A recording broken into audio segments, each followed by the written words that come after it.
All right, why don't we get started? We're almost 5 past. So good morning, everyone. I'm not Andrew Krahn, obviously. I have great pleasure to introduce Andrew Krahn. For those of you who haven't met me, I'm Derek Exner. I work here and I have for a very long period of time. Andrew and I have been good friends for decades now. And it's my great pleasure that he was able to come and help us out with the exam yesterday as well, and we'll be spending some time with the trainees. But in the field of EP, Andrew is truly a superstar. I don't say that because he's my friend, he truly is. So he just came off his tenure as the president of the Heart Rhythm Society, international organization. He's been involved with syncope and a variety of inherited cardiac arrhythmias for, gosh, since I knew him. To give you an idea of how long I've known Andrew, I was training in London in 92, 93 when he was finishing his EP. So he's much older than he appears. But Andrew is a superstar in this area and was really the person who put together a systematic way to study and evaluate inherited arrhythmias in Canada internationally. So with no further ado, Andrew. Very much, Derek, and thank you for the invitation. It's nice to see so many people here in person, and then welcome to the people who are online as well. So I'll start with just a little story that when I was a fellow, when Derek was around, I was sent down to clinic by my boss, or from the clinic to the stress lab to supervise exercise tests on two boys whose names were Trevor and Derek. And they were probably 8 and 10 at the time, maybe 10 and 12. And I said to Raymond Yee, I said to him, why do I need to go down there? And because we wouldn't normally supervise exercise tests. And he said, well, they have long QT. And I said, what am I looking for? And he said, arrhythmia. And so I'm standing down there and there's mom sitting while the two boys are undergoing exercise testing, and I'm chatting with mom. And so mom's mother died shortly after her birth. So she never met her mother. And the two boys both have long QT. Mom has long QT. Mom has a pacemaker and has had a cardiac arrest. And I'm looking at the ECG strips, and they look like long QT. But quite frankly, I have no idea what I'm looking at. What's good? What's bad? Is it too long? What's the definition of what are the cutoffs and so on? And that really triggered my interest in the whole area of cardiogenetics, to try to understand why their grandmother died. This was before there was genes described for long QT. And in fact, Derek's ECG sits above my desk at home, or sorry, at St. Paul's. So if you come and visit me, you're welcome to look at his ECG, which in retrospect now shows clear evidence of type 2 long QT syndrome. But at the time, there was just so much that we didn't know. So I was thinking of entitling this talk, Unexplained Cardiac Arrest, a tribute to Derek Exner. And I'll explain why in a minute. Okay, so. Sure. So nothing really to declare. So most of you are familiar with lectures and meetings starting with land acknowledgements. I have a different take on this, and I call this a family acknowledgement. So this is something that I think is, I'm in it for the families. I have a brother who's a family doctor, and I tell people I'm a family doctor too. And this is how you would like to meet families on a nice park somewhere in Vancouver, for example. And this is how we meet families when either cardiac arrest or sudden death happens. And this is important because the whole goal of this is to try to get at very premature causes of sudden cardiac death and prevent them. And so I want to acknowledge, and we're starting to do this in our Hero Network, that we're starting meetings with patients and or families telling a brief synopsis of their family story of who they lost or how it happened or what the diagnosis is and so on, before we start talking about research and education, clinical care, so on. It's a really relatively profound thing. So I'll start with a little bit of mea culpa. This is proof of and a good reminder of humility for me. So here's a 3-generation pedigree, pretty standard thing for us. And what was compelling about this is we have a formal structured inherited arrhythmia clinic that involves trainees, nurses, genetic counselors, physicians.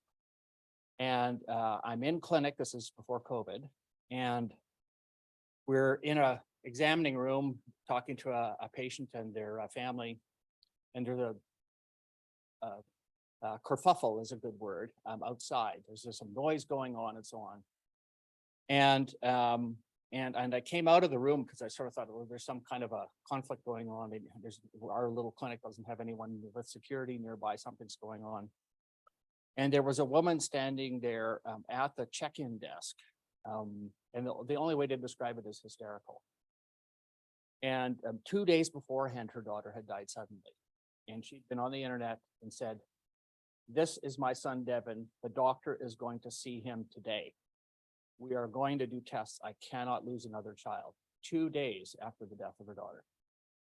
A very compelling emotional state. And it took an hour and a half of getting her settled down and seeing Devin and doing some preliminary testing and going through things and so on. So her daughter was previously well, was on an SSRI for depression and anxiety. And she was watching a movie in her bedroom, and then her mom went to check on her before she went to bed because she was a night owl, and she was found unresponsive and couldn't be resuscitated. So we then do an ECG on Devin. It's normal, arrange for urgent testing. And this was interesting for Devin. Devin's on the treadmill and he does this. Looks pretty ugly. And without going into great detail, this is at least polymorphic ventricular ectopy, if not bidirectional couplets, non-sustained VT, very concerning looking, and consistent with a clinical phenotype of CPVT, or catecholaminergic polymorphic ventricular tachycardia. And now even we share Donna's hysteria, even though it's kind of hard to connect CPVT as a kid adolescent disease, and it's not a watching a movie in your bedroom condition. It's a playground, exercise, strong emotion kind of context that you get events. So now the question is, what do you do? So this is before there was compelling Fleck-and-I data, which there is now, but we put them on Nadolol. We did genetic testing on the retained DNA from Brittany's autopsy, which was negative. This found a variant of unknown significance in the gene that causes type 1 long QT syndrome. But there was certainly no evidence that it was compelling. Because of what happened to Devin, Mom and Devin were not keen on an ICD. And there is a school of thought about not putting ICDs in these patients if you can get them to tolerate Nadolol, which he did. We did a full comprehensive genetic panel on him and found nothing. And we repeated his treadmill on Nadolol and all was quiet. So we were feeling good about it. And we repeatedly discussed an ICD. There's Mom's ECG. I apologize for the quality of this, but I've actually tried a couple times. Mom's ECG is really unremarkable. She had a normal echo, normal treadmill, normal Holter, normal ECG, normal high leads ECG, normal signal averaged ECG. They're pretty compellingly normal. And 2 years later, she dies suddenly. And Devin, who's the only one with a phenotype, I eventually talked him into a subcutaneous ICD. And this is about 8 years ago, and nothing has happened. And this is one of 3 cases that will stick with me until I go to my grave, because of both how it started, how it ended for the mom, and how I'm still not sure what Devin has, even though he's had whole exome sequencing now as a research tool, as well as standard clinical genetic testing and so on. Something's going on, but it's terrible. But we have to do better than this.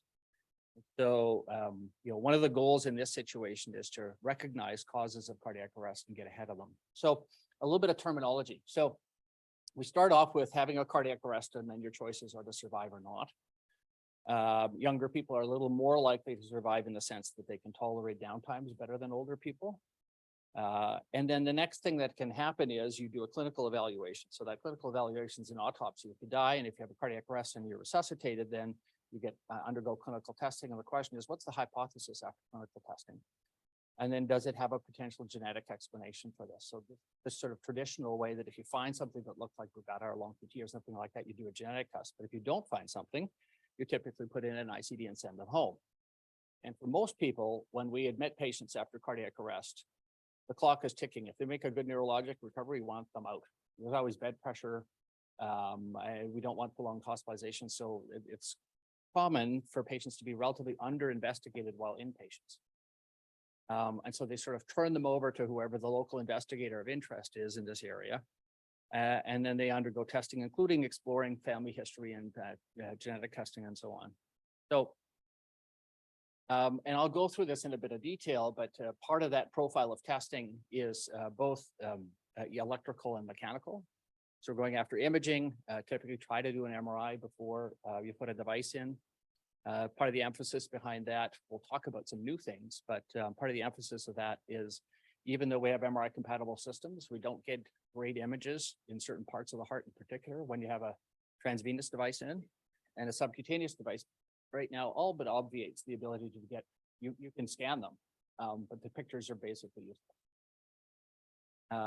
And then the concept of provocation is central to EP with the idea that if you don't see a problem, make the problem happen. So I always laugh because a lot of EP labs are next to cath labs. And when you hear somebody shout out VT, it's because they're excited in the EP lab and they're terrified in the cath lab. Right? This is what we do. And then at the bottom, you end up with this concept of unexplained cardiac arrest. I don't like the terminology, and we've written about this, the terminology of idiopathic VF, because there's some language around the definition of what we call idiopathic VF, and I'll explain that a little later in the presentation. So our first experience with this was actually our local experience in London when I worked there. And we wrote a paper about this and had an editorial about this whole idea of using systematic testing, which included treadmill testing, epinephrine, and procainamide challenges. And Mark Estes, who had just been president of HRS at the time, was quite happy with this and wrote a very complimentary editorial.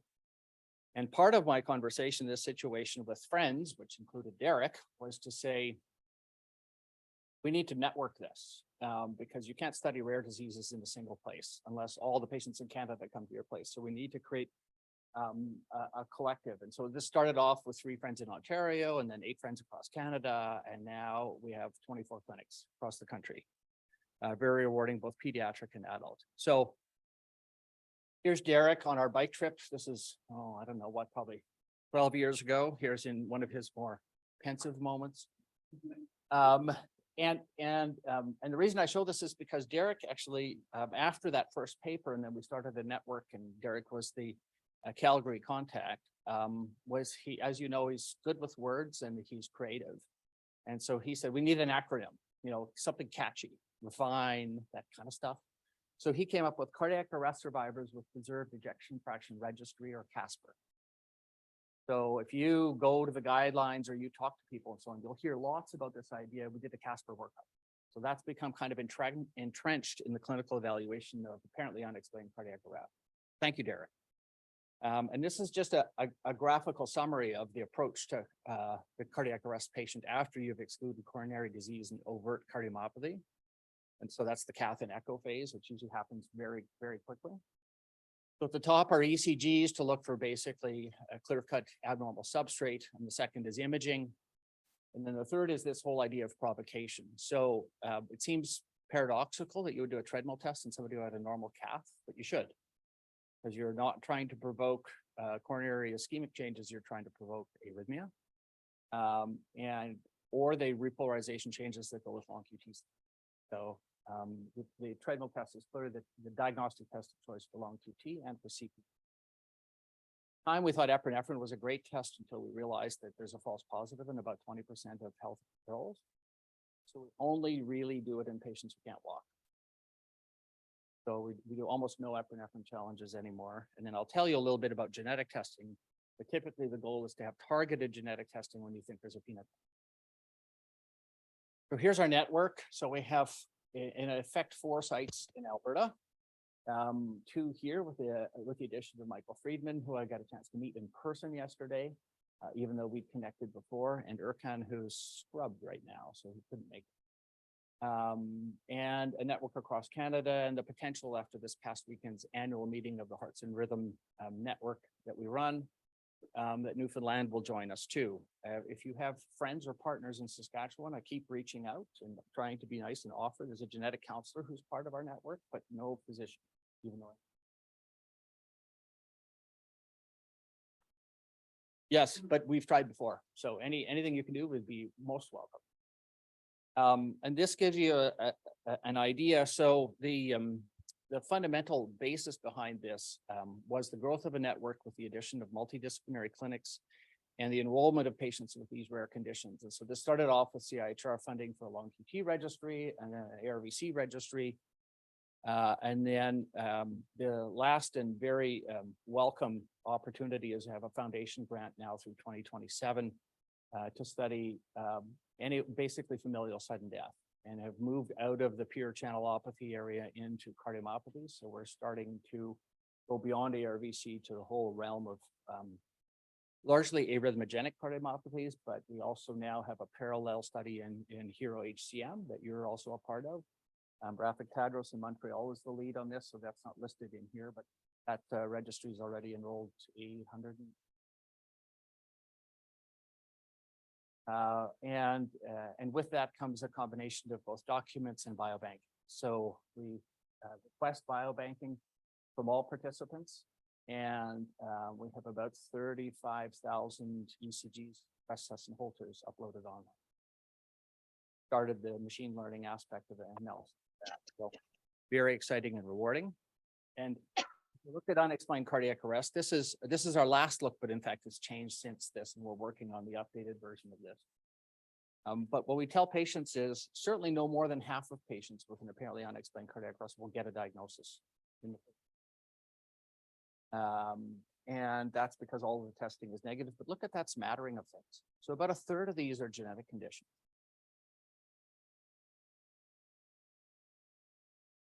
But they're mostly not. So part of that, ensuring that the patient done everything you can to arrive at a diagnosis, but also to make sure that their family is safe, is part of the obligation of care process. That's what the multidisciplinary clinics are doing there, sort of family-focused delivery and so on. And obviously, if you diagnose CPVT in an index case, or you diagnose long QT, then you have the opportunity to have very effective, simple medical measures like a once-a-day beta blocker for prevention of sudden death. That's quite effective. So again, the key is provocation and targeted genetic testing. So this is old news. So now we want to talk about new stuff. So on the new stuff side of things, if you look at genetic testing, what we started research-wise back in about 2015 was saying, even when we can't find anything, let's do genetic testing anyway. So right now, our typical panel is about 260 genes, costs about $1,000. Family members, if they're tested within 6 months of a find, are typically free through most commercial vendors. Right now in BC, we still do out-of-province commercial testing, usually with Blueprint, which is a terrific company started by 2 pediatric cardiologists out of Finland. And so we're the middle of this list with Meller, and I'll show you some more updated stuff. But a bunch of people have said, well, let's just look genetically anyway to look for predisposition. So a couple interesting things came from that. And one of them was Rafik in Montreal leading a study looking at whole exome sequencing. So this is a broader look in a large group of people who had very robust, these are people who had all the tests. 223 patients who had all the, or 228 patients, sorry, who had all the, underwent all of the tests, truly had completely unexplained cardiac arrest, and then had whole exome sequencing. So I'll walk you through what that showed, because I think it's interesting. So the first is we start with 228 apparently unexplained cardiac arrests. And the next thing is 10% of those patients had a pathogenic or likely pathogenic genetic variant. So if you're not as familiar with genetic testing, in 2015, the American College of Medical Genetics set out standards for 5 different levels of pathogenicity of genetic findings.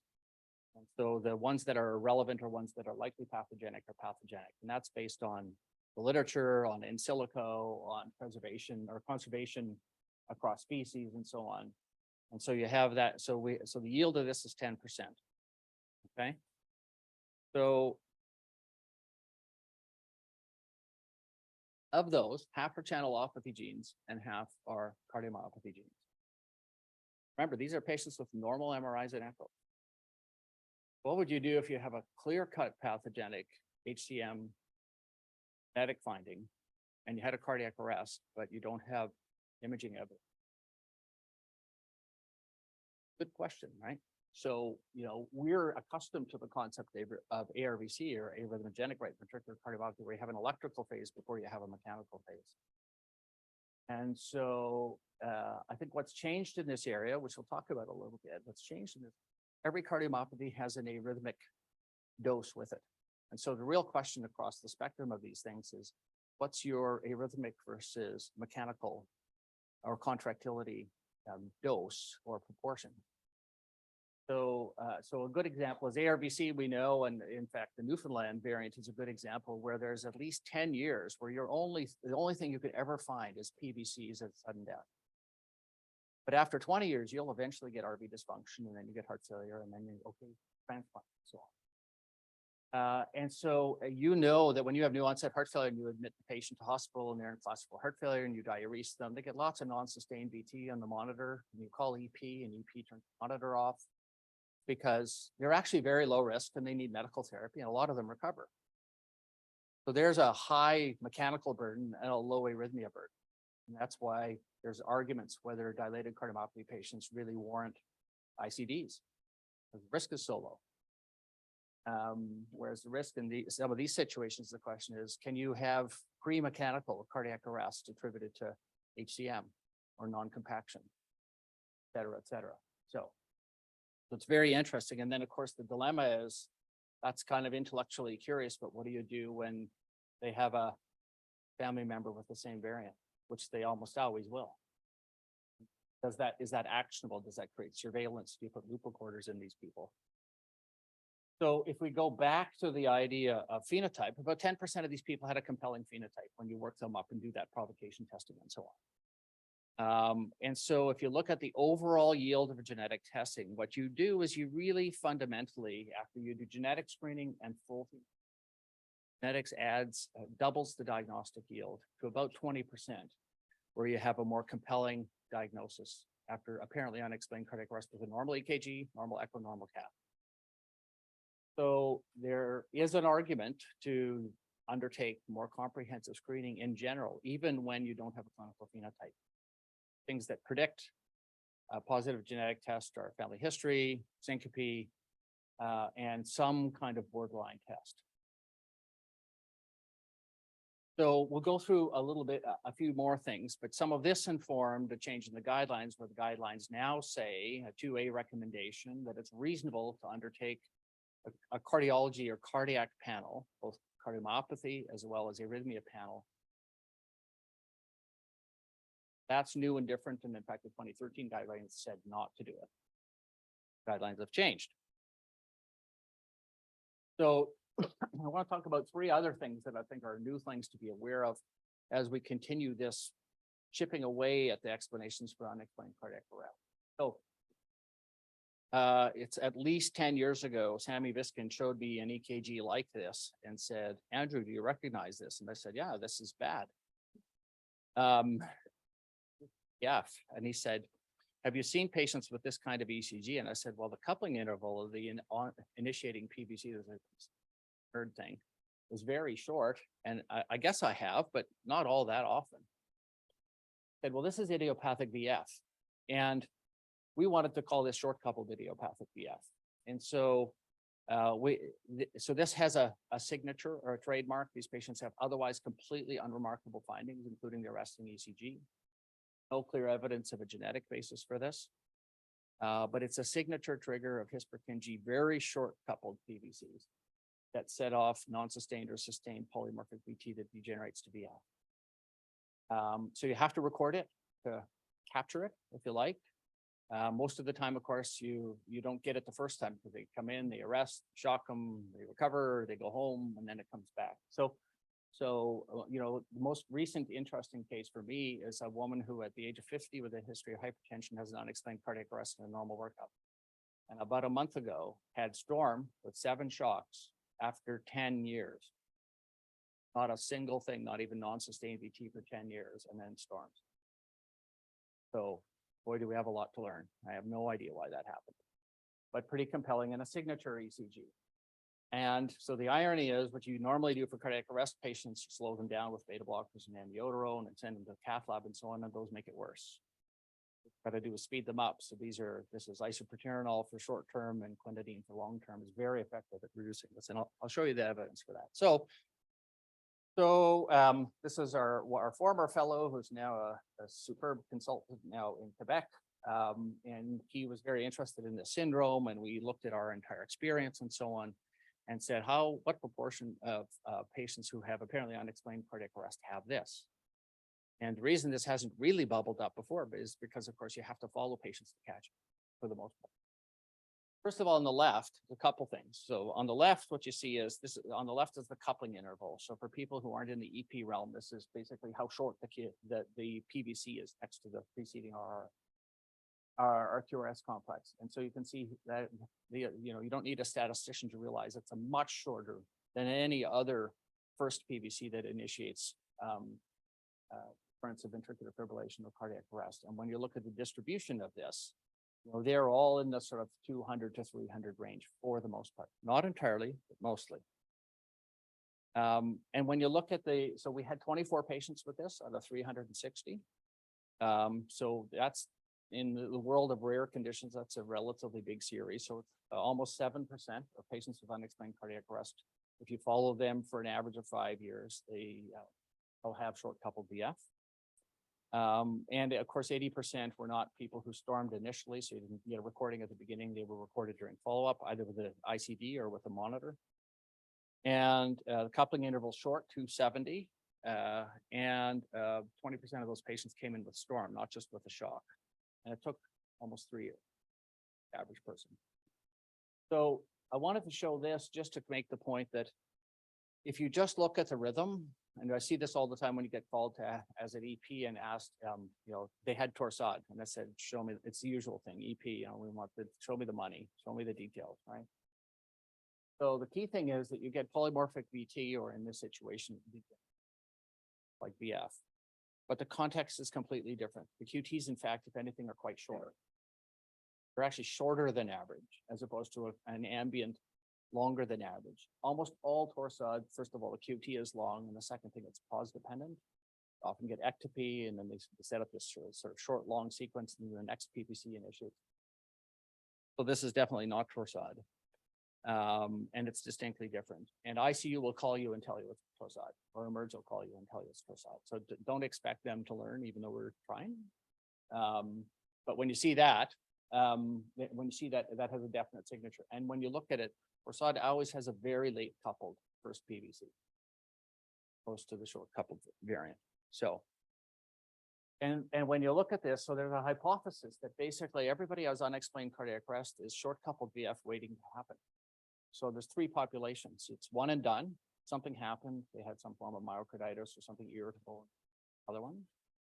Second is they've had short coupled VF, and you recognize it. Now you treat them, and it's hard work, but you can get quinidine for it. But they just haven't had short coupled VF yet.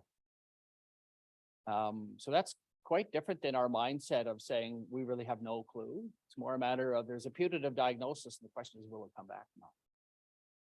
Gets us to rethink this. So on the left is the probability of something happening. And so, at the top are the patients with unexplained cardiac arrest where you were waiting for some other diagnosis to come out, and basically nothing happened. Because you remember, we start with patients with no diagnosis who were thoroughly investigated. And at the bottom are the patients who sort of chipped away at this. And on the right is the quinidine efficacy curve, which is a bit misleading because obviously each of the steps for the quinidine in black are one patient who had relapse. But interestingly, when we look at this in our quinidine experience nationally, out of a total of 4 patients who had recurrence, 3 of them had either at least missed a dose, if not stopped the drug. And the other one was actually on a very low dose, was only on 200 milligrams. So quinidine is quite effective. So So this is a nice study from the Dutch. So the Dutch Registry of Idiopathic VF or Unexplained Cardiac Arrest looked at their experience with this. This was last year. And so what's unique in the Netherlands is our clinic has a map of the Netherlands in it. That's because there's two founder mutations in Dutch people. One is phospholamban, which is a form of arrhythmogenic cardiomyopathy, and the second one is called DPP6. This is actually a haplotype. We don't actually know what the gene produces protein-wise, although there's lots of work going on. And there's a founder variant where basically young people die suddenly in the Netherlands with no phenotype. And even when you resuscitate them, you can't find anything. But this phenotype is a Mendelian. Half the patients in the family are at risk and have a high prevalence of sudden cardiac death. And so, and there's a nice paper, one in Circulation, one in the Netherlands Heart Journal, that actually has a map with sort of a heat map of the founder genetic sort of propensity. So we have a map and we ask people, you're a tall blonde person with a Van or something or another. Where are your grandparents from? And then they look on the map, and if it's in that upper left quadrant, that sort of northeast part of the Netherlands, then there's a high probability they're DPP6 for unexplained cardiac arrest or idiopathic VF. So this is fascinating, and there's really no other genetic reports of other variants in that gene causing the problem. And so what they did is they went through this whole process. Remember, I said 7% of the patients after a few years of follow-up was the prevalence of short-coupled VF. So they got basically double that, and that's because they had about 7% of the patients were like ours, were sort of sporadic short-coupled VF, and the other 7% were DPP6. We also sequenced all of our patients, including whole exome sequencing, and didn't find a thing, even in twin brothers with the same thing. So another good lesson in humility, sure. But it fits with the idea that short-coupled VF is lurking in the weeds. A couple other things you won't have heard much about, but so here's a first report of 3 families with something called ST depression syndrome. These are familial sudden death, no cardiomyopathy, resting very profound abnormal ECG. And in our, what was Casper, we now called HERO, or Hearts and Rhythm Organization registry, we have about 700 unexplained cardiac arrests, and we found 2 that had unrecognized ST depression syndrome, in part because an ECG like that after cardiac arrest is attributed to injury and is transient and so on. It does exist, and the mechanism of this is unknown, but the point is there's still something's happening. Okay, so here's the softball for the non-EP folks, especially imagers, like your new fearless leader, around mitral annular disjunction and mitral valve prolapse. So I won't go into this in great detail from the standpoint of, a whole lecture on MVP would be interesting. But it's clear that MVP is generally a benign finding that's detected incidentally. But there is a malignant form of it that's both progressive from the standpoint of valvular heart disease and heart failure and the need for mitral interventions, but also from the standpoint of arrhythmia. So EPs will get referrals for patients with complex ectopy on their Holter or treadmill testing in the context of mitral valve prolapse. And it's a very challenging situation to know who's really at risk, how best to do it, when to intervene, whether there's a role for ablation, whether replacing or trying to repair the valve in some way alters the arrhythmic risk and so on.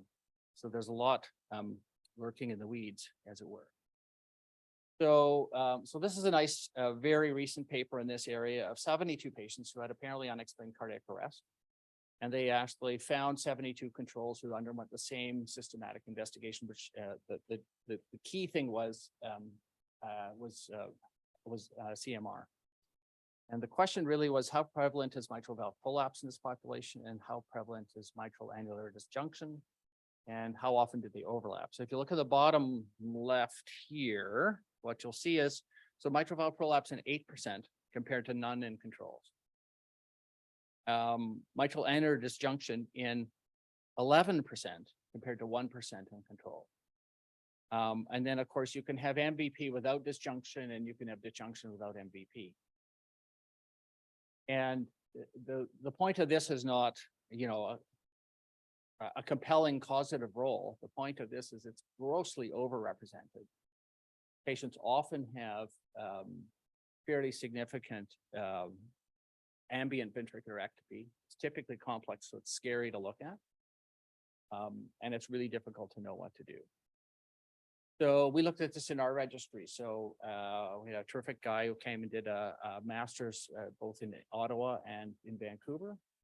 And what YL found was 6% of our unexplained cardiac arrest patients have mitral valve prolapse. This is bileaflet prolapse with regurg. And of them, we also found another 5% of patients who had MVP and something else and another diagnosis. Whole kind of idea of a confluence of risk factors that lead to cardiac arrest. And in the general population, the reports are variable, but probably something like 2% of patients agree.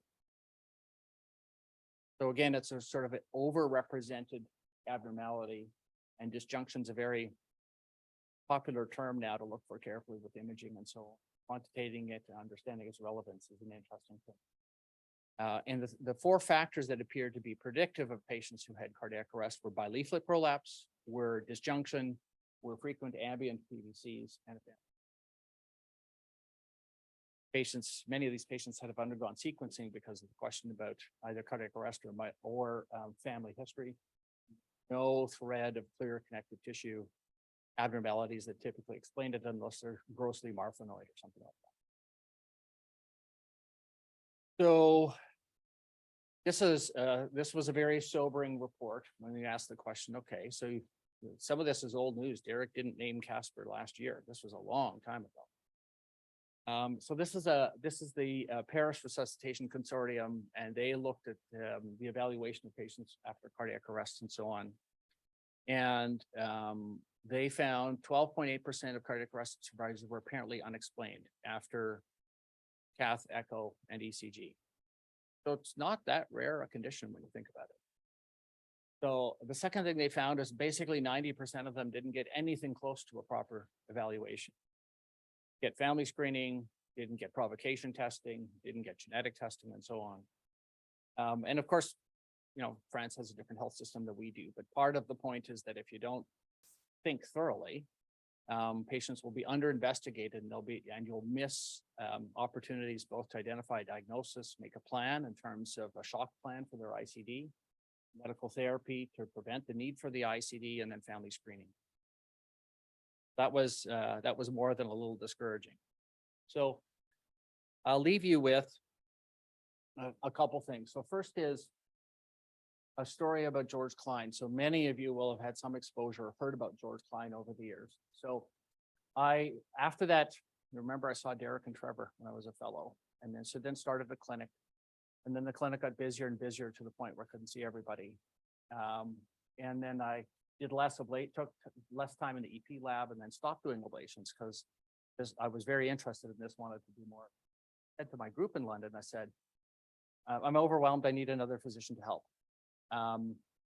And so George, who was the sort of pioneer and EP type of person, like your George Wise and so on, and Brent Mitchell said, you know, this stuff's kind of interesting. I like EKGs. Sure, I'll come and help you. So I said, well, George, how do you want to handle this? And he said, well, I'll just come to your clinic like the first 3 times, and we'll sort of hang out together and stuff. I'll sort of see how it works, and then we'll make a plan, you know, I'll probably be comfortable. So 2 hours into the first clinic, George is restless and bored, right? I'm like, okay. So at the end of the clinic, I said, so George, what are you thinking? And he says, oh, this was really good, but I've got it figured out. What I'm going to do is I'll just do what you do. You just write it down for me and I'll do it. I'm like, George, that's not how it works, right? Like I research in this area, I read the literature, I go to all the sessions and all this kind of stuff. Like I think about this all the time, right? And he goes, I don't know. It doesn't seem that complicated. Just write it down. So anyway, I went home and I said, George, you're crazy. A couple of days later, I thought to myself, this guy's almost never wrong. I should think about this a little bit. So then the next day I sat down, looked at the blank screen on the computer and said, okay, start with Derek and Trevor and say, how do patients who are being evaluated for long QT come into our system? And the answer could be because they've had a clinical event, because they have an abnormal ECG, because they have something going on in their family. And then what do we do? And then so we talk treadmill tests and so on. And then I realized I wrote a care path in about an hour for long QT. And then I presented to the group and said, what do you think? And then asked a few questions. We made it a little better and this kind of stuff. And I thought, oh, this is good. This is sort of helpful. It gives some guidance on how you manage long QT. And then about a year later, I wrote one for ARVC. And then a year after that, I wrote one for Brugada and so on.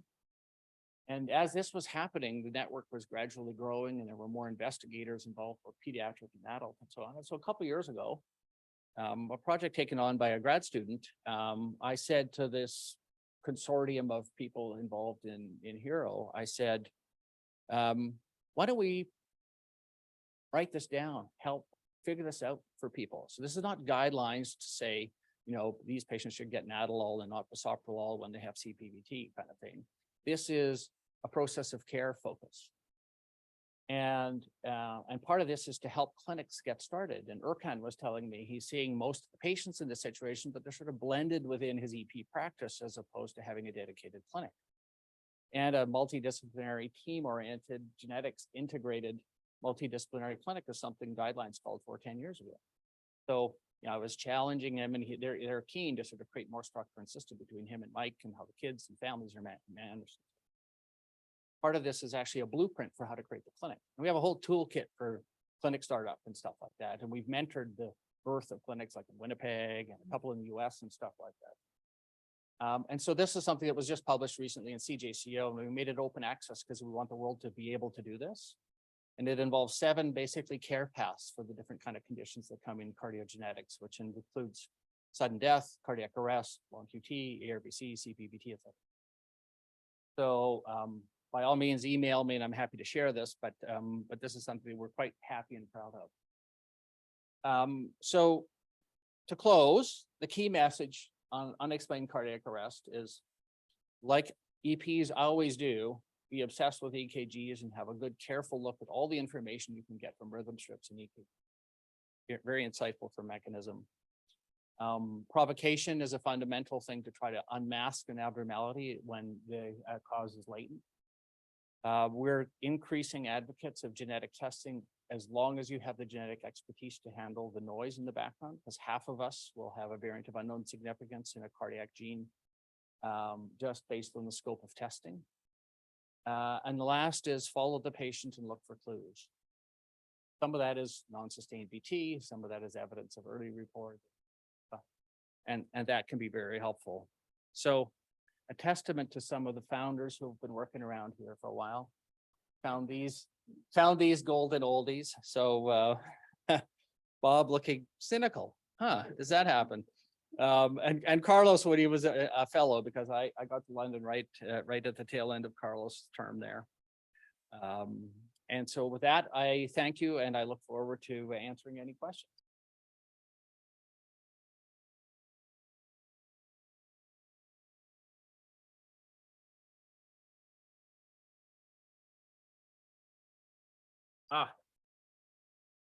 I'll start off with a question. Okay, sure. Being an image.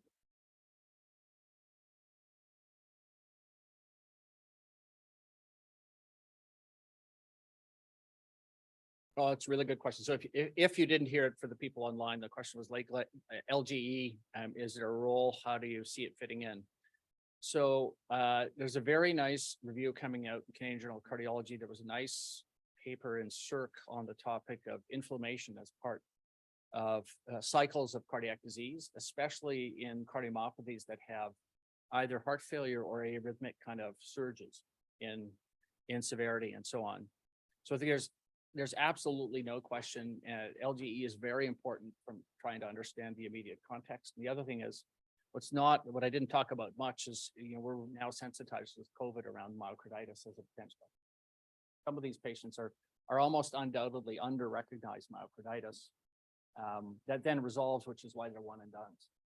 So we always do that unless there's some compelling argument against it. Said that, could go and have another look, but the last time I looked, our MRI rates in cardiac arrest survivors are still only in the low 90s because of either claustrophobia, foreign bodies, or poor scans, quite frankly. have an ICD or they have a band. Hard to convince people to under. What do you think? Well, there's no question that there's a,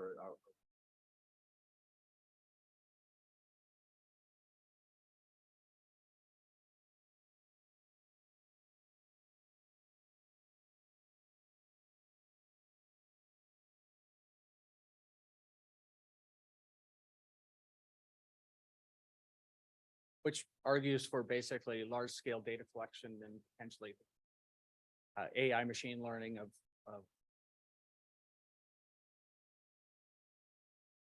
great associations, if not called. Okay. good question. Yeah, a year ago. Hi, Andrew. Could we apply the signature PVC coupling intervals on ECG and short coupled VF to the EGM recordings from the secondary prevention ICDs to eventually establish the diagnosis of SCVF based on ICDs to eventually establish the diagnosis based on ICD data portraying non-sustained VT or VT storm that happened after implantation?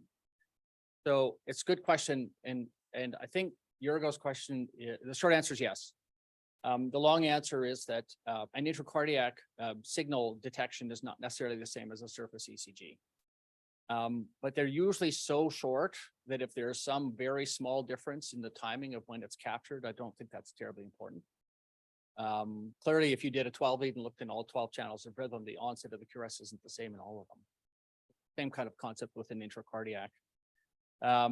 What's interesting and disappointing is these patients have very few ambient PVCs. So you can't sort of pick this up just by holtering people. Hasegawa has probably been the lead in the idea of ablating this because the onset PVC is typically very stereotypic, usually coming from the Purkinje system. But the ablation really, I wouldn't say only works, but it's most likely to be effective when they come in hot. Because if you wait a week, the PVCs are gone. And there's no anatomic kind of target for this. So that's the challenge, is trying to make room in the lab so that if they get a shock, take them the next day. And that's really hard to do in our system, right? Where we don't have sort of vacant labs, or it's not easy to do. Definitely. The short answer is yes. And I can go back and look, but about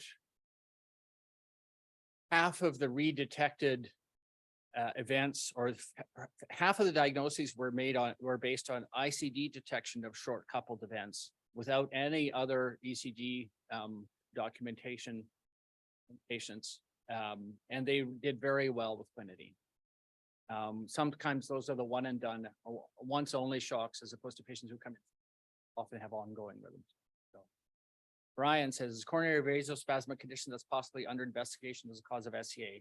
Yeah, so if you looked at my 2016, the last 200 patients, there were 6 patients there who were coronary vasospasm. Feels to me like we saw more of this when this started about 20 years ago than we have been seeing recently. Some of you will know, so I think about 30 years ago, there was some patient at St. Mike's in Toronto who they did ergonovine testing, they developed spasm and crashed and died. And the whole interventional community now is completely petrified of doing challenge testing with acetylcholine or ergonovine. The reality is I've got very nice tracings I can show you that there wasn't time for today of patients who, the monitor shows progressive ST elevation, PVCs, and then VF. Typical kind of a ischemic VF kind of pattern. And then there's nice evidence on imaging that they have clear-cut spasm, and then they do well when they're treated with nitrates or calcium channel blockers. And then the unknown question is whether they need an ICD if they have good medical. Most people do as a precaution because it's a relatively simple thing to do, but their event rates are relatively low. We didn't talk about MINOCA or SCAD, so these are other potential mechanisms by which you get there. And they are important. There is some risk, although the risk is generally very low. But you get into these case-by-case management things, and Jackie Saw at our place is very interested in this, at the merits of rhythm interventions in patients where they've had some signal but not cardiac arrest, and the value of an ICD. So, yep, the coronaries are still the drivers.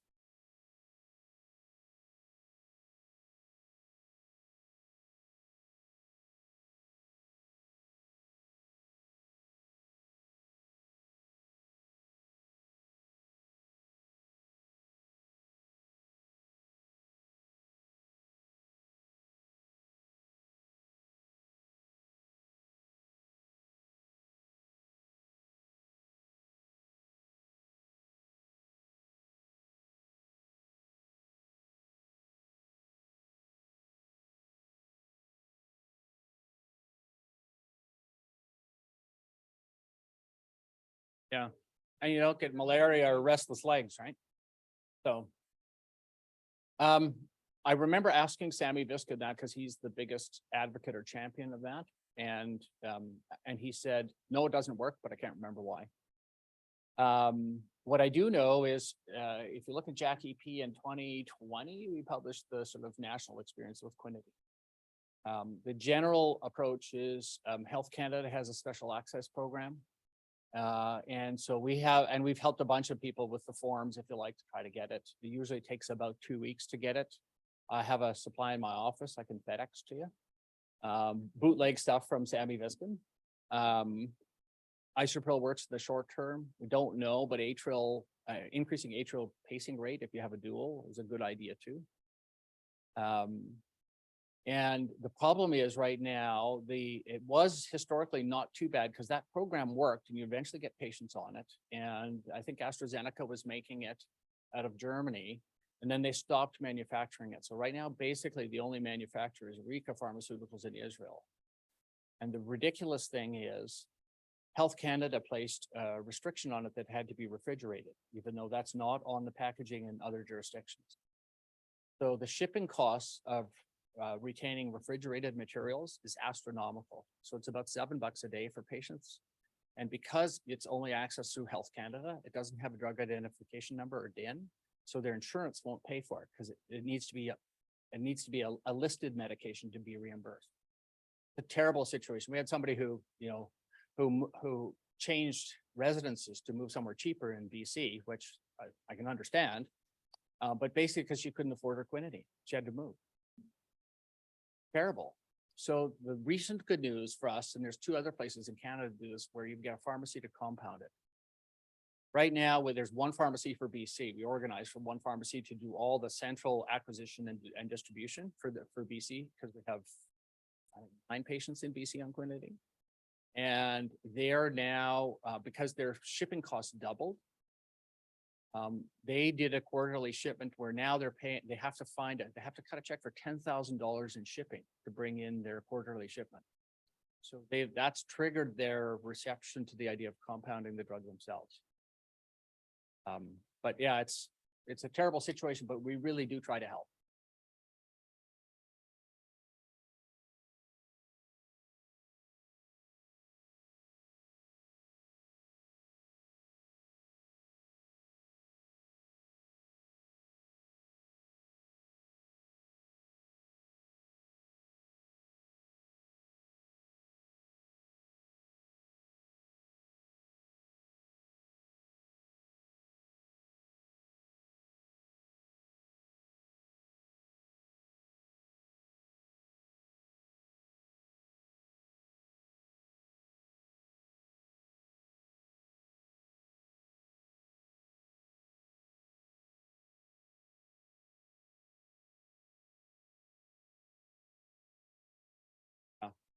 I'm an old guy who's a bit of a nihilist. So in that sense, I don't usually look for trouble unless there's reason to be concerned. I think, if they have severe bileaflet prolapse with a bit of regurg, I would probably do a Holter. I think it's reasonable. And usually these young people, then you tell them be active when you wear it because it's reflective of your life kind of thing.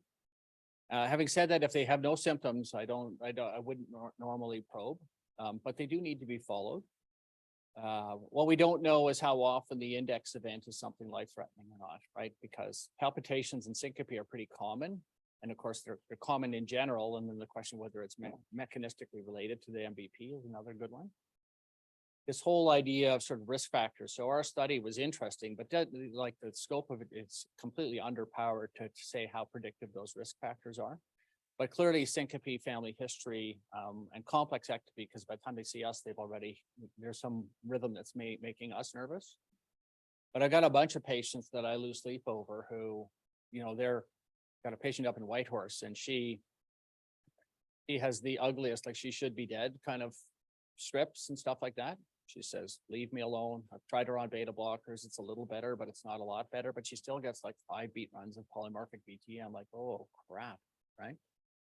But she doesn't want anything done when I talk. And there's a school of evidence that this is largely dramatically improved or fixed by intervening on the valve. And this is annular mechanical activity that happens that then triggers the ventricular ectopy. And so there was even a discussion forum that I saw an update on this morning where somebody was saying that they would consider replacing the valve on a patient without regurg.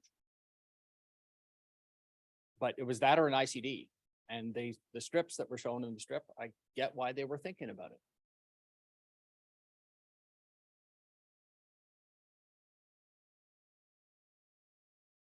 Oh, Mike Friedman says, I'm happy, good talk.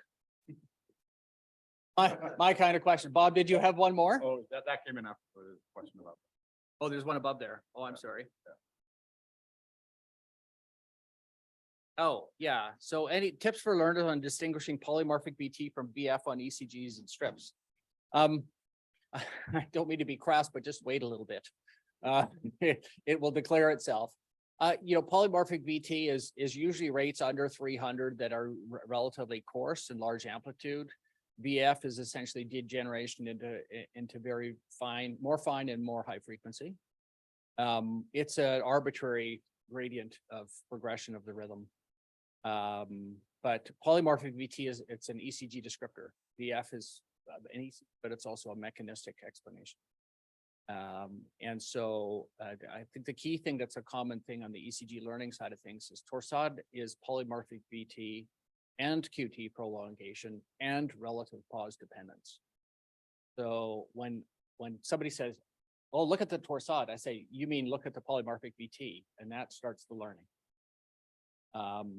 And so, seeing a few patients where they're diabetic, they come in with indigestion and they have torsade. And I hear this on the phone, I say, no, it's not torsade, right? Take them to the cath lab. So it's very contextual, including the ECG